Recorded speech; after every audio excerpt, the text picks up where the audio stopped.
T1 had the perfect opportunity to get there. It's the Kalista set on the bottom side of the map. Certainly an opportunity for Gen G to demonstrate why this Kalista is banned so much against Ruler. And it's also a ranged jungle that comes with it. The Graves here for Clid gives them a lot of power on the bottom side of the map. You can actually force those kills. You can get down Tom Catcher Center extremely low, then collateral damage for the finishing blow. There's something like Nidalee has a similar amount of power in terms of her ability to finish kills with a spear. She's ranged, but the Graves here just really screams that Gen G are really going to put a lot of resources in shutting down this Senna Tom Kench, and it feels like that was their style of composition from Gen G, where they're going to fall off really hard in the late game, whereas T1 have so much poke. If they can get vision control, I mean, look, if you go Jace, you have so much poke, it's actually insane. Like, could this be any more poke? No, I don't think so. unless you play like a poke support. I don't know which poke support you put in the bottom lane alongside a Senna, but you could theoretically do that. Yeah, this is going to be the Jace into the Sion, and is a difficult one for Sion to deal with. Early, I think that T1 are going to have a lot of control at the earlier stages of the game. I think there is a bit of onus on BDD to get his mid lane under wraps and allow Clid to get around his jungle and possibly mitigate the push that Can is going to put out, because topside is certainly going to be where T1 can focus. They don't have a lot of CC to augment this. However, Sion is a lumbering gentleman up there. Hitting him with a spear is easier than a lot of other champions. Yeah. Carrier in a little bit of trouble. Actually gets Haymade as well.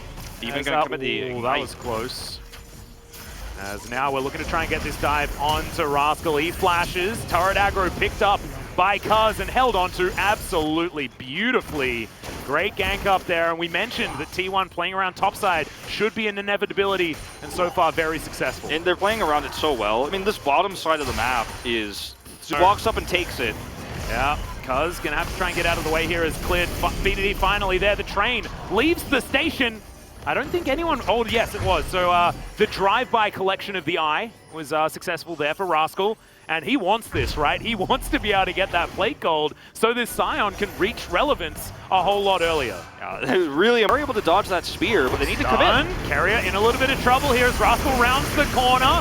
That is a decent sleep onto Ruler, but no one's able to follow up. Carrier tanking so much damage, and Rascal not able to find the smash. Now is the time when T1 thrives, though, as Faker does find Rascal. They've got so much more sustain. Teddy, not a massive amount of mana, but see the damage? Clid getting chunked. Faker darting forward to find Rascal. They still have vision of this, and Rascal is going to get snared. He's still very tanky, so should be able to get himself out of the way, but has these health bars been taken down low enough? T1 also struggling a little bit. Teddy only has about one more Piercing Darkness available with his mana pool, so both teams call it a stalemate and will back away. I'm getting deja vu, Wolf. What was the kill score last time? It was around the same, 0-1 at the early part of the game. It was they focus on Carrier, right? Because if they kill him, they kill the Devourer as well, right? He's the most pickable target right now.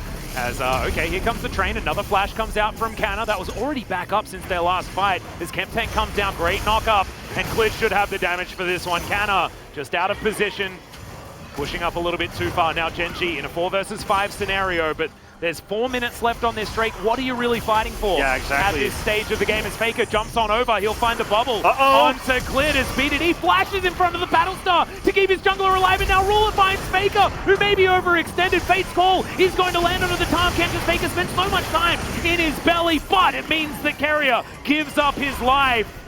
Scat of the week is good onto Cuz, but that is 2 picks now for Gen G. 2 picks for Gen G, but unfortunately there's a bit of a, objective void here, as you mentioned. Unfortunately, even starting to snowball a game away from you if you give them too much agency. Well, BDD gonna get snared up, life.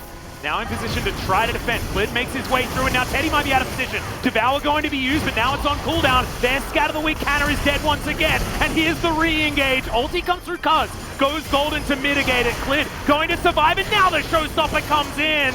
He's dead, actually, because there's no Fate's call to keep him alive. However, now Faker could be in trouble, and this is not the kind of fighting that T1 wants. Ruler in trouble. Yeah, this turret is 100% the MVP as Pierce does a lot of work onto Faker, and Gen G are bullied out of the way for now. I mean, this is where it starts to get scary. I thought we'd already passed the point to where Gen G can get picks like this and actually take these fights so decisively.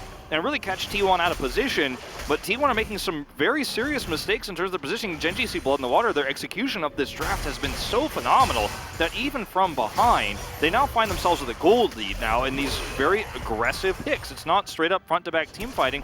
It's just punishing of positional error. As we watch again, you see Kana steps way too far forward into this fight. He chases very significantly. Look at where Clid is. He comes back through. Life is practically immortal at this stage of the game. You can't kill him.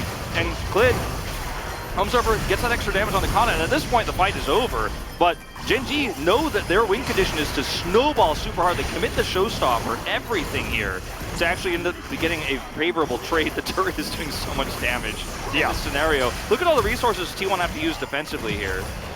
It's actually crazy. But at the end of the day, like, this is looking better for Gen G than I think it should. Versus 3 is okay. Now it's just body blocking. Spear going to connect. Ruler in a little bit of trouble. Does have a lot of lifesteal, so should be able to just use this wave to get himself back up. Oh no, Kuz! Going to get taken down solo. The Primal Surge was decent, but that orb will finish him off. That's the jungler dead. And now Gen G might think about heading towards this Baron. They have good vision control here too, Atlas. I mean, there's nothing for T1. They don't have the vision to actually throw these Battle Stars. They have to throw them blind. Well, they have to contest. They have to contest. Faker will be able to get extra vision utilizing his portal jump, but 4 versus 5 is so dangerous. No smite. They are looking for a little bit of a flank, and it is just going to be taken by Gen G. They had the Ren, they had the smite. No way that T1 could answer, and now maybe out of position as Rascal is hurting Teddy and Carrier. The two-man face breaker is beautiful, and now Carrier needs to try and get over the wall, and he spits Teddy out. He might be safe, but BDD says absolutely not. And he's going to be able to find him exactly the perfect teleport. As Gen G, they're actually just, they're farmers. They're farmers. They're hurting T1 right now. It's insane. And BDD is playing the series of his life right now. He sets up the pick that goes on to Cuz at the most critical moment. It's proactive plays like this on the Syndra. We've been talking about it all playoffs. Sometimes Syndra feels like a boring pick, sit back and poke, not as interesting as so many of the other mid laners we have. But if you're sieging this one beautifully despite their lower range. They are in such a good position here to just take these turrets out. 30 seconds left on the Baron buff. Oh, look at flashing on in, finds the face breaker. Faker has to flash out once again. It's going to be Rascal there driving the train forward, and Faker nowhere that he could go. Dawning Shadow isn't saving anyone as Carrier falls down as well. Teddy does have a fair bit of damage. There are lower health bars, but Gen G just look inevitable right now. They look like they want to end the game right now, Teddy. Oh dear, Rascal just standing in front of him. Yes, that is a hell of a lot of damage, BDD. You have been so good this game. Cuz and Kana against the world. Can they actually do this? But I don't think the answer is yes. Nexus turret number 2 goes down. Gen G move to 2-0 against T1 in the playoffs. What an unbelievable start here for Gen G, and BDD makes it happen again. Decisive plays on the Orianna, decisive plays on the Syndra, and this is the Gen G that fans were waiting for. This was the Gen G fans were hands clasped and praying for, because you never know what form you're going to see from Gen G in a best of 5. You never know if Gen G